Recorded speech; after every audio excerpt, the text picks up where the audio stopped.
A little bit about your friendship with the late O.R. Tambo. Well, you know, thinking back, the time I remember, he really made an impact on me. He was the president up there. I was just an ordinary member in exile in London.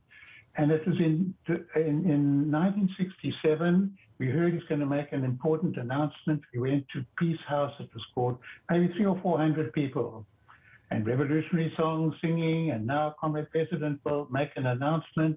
And he says that a few weeks ago, the Albert Lutuli detachment of Mkonto Sizwe crossed the Zambezi River, intending to find their way down to South Africa to launch the armed struggle. They were intercepted by troops of Ian Smith. There was a firefight for 5 hours, and in the end, the enemy fled, taking 3 bodies with them.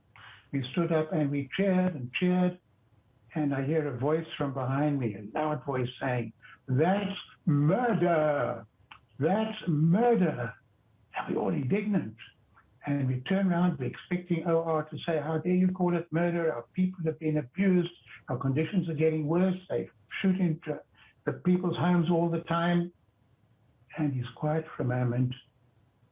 And OR says, "You know, maybe one of the worst things that apartheid has done in South Africa is turn our young people who otherwise would have wanted to grow up to be teachers and nurses and farmers and shopkeepers to become killers." Phew, we were stunned at that. Such a profound, humane answer. And then I think 7 years later, I'm in Mozambique. I'm still just a junior member of the ANC, and the people in the Ministry of Justice are very excited. They say, "Comrade President, Oliver Tambo is on the line to speak to you." And I'm also excited.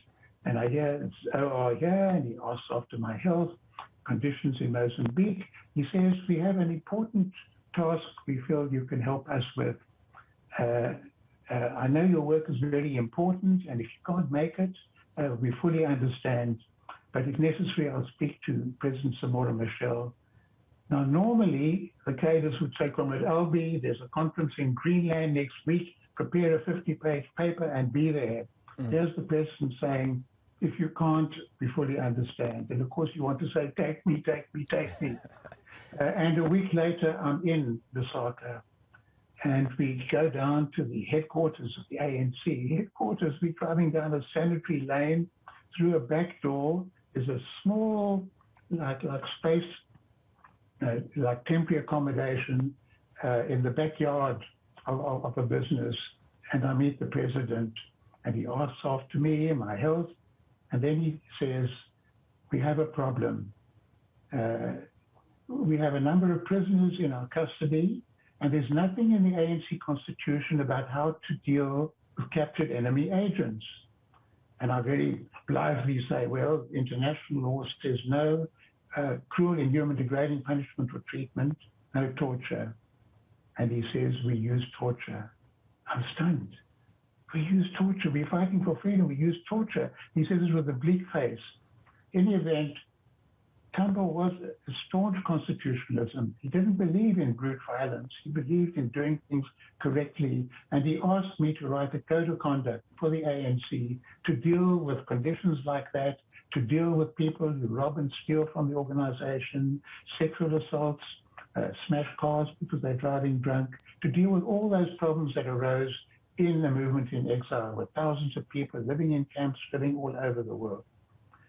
And this idea of legality, even inside the freedom struggle, was important. And at the Congress of the conference in 1985, at Kabwe in Zimbabwe, I'm asked to put the code of conduct to the delegates there and to ask the question, is it permissible to use torture in an armed struggle against a ruthless enemy? And everybody said, no, we are fighting for freedom. One MK guy came up and said, we are fighting for life, how can we be against life? So in the midst of that struggle, the idea of Tambo was to have legality, and we set up tribunals, we had defense counsel, people had to have charges, and no torture. So that was already in the exile years. He set up the Constitutional Committee of the ANC in 1985. He was terrified, he said, that one day the time will come to talk and we won't be ready. We must be ready. And Paulo Jordan did a brilliant paper on how to deal with what were called white minority fears. And he said, we can't give them group rights. We can't give them a veto. They'll stall any change. We don't want race in our constitution. What we can have is a Bill of Rights that defends the rights of everybody, not because they're majority or minority or black or white or brown, but because they're human beings. And Albie, that was when the one of the things that you mentioned. Constitutional Committee was formed, yeah. I beg your pardon. One of the things you mentioned in your talk is that O.R. Tambo was a natural diplomat, is what you call him. A natural Democrat. He was a natural diplomat as well, but a natural Democrat. Democracy was in his heart, in his spirit, and it came growing up in a rural African area in the Transkei. That was part and parcel of, we call it Ubuntu today, the sharing of ideas, the interrelationship between people. He was a great listener. And he set up this team, and it included Zola Squia and Jack Simons and Plata Asmal and Pemo Maduna, Teddy Pakani, Bridget Mabandla joined us later. And for 5 years, we worked on plans for a future constitution for South Africa, with OR always in the background, giving us political guidance, but creating something that would be a country for everyone in South Africa. It was like saying, we African people know what it's like to be marginalized and excluded and treated badly because we are who we are. That's not the country we want.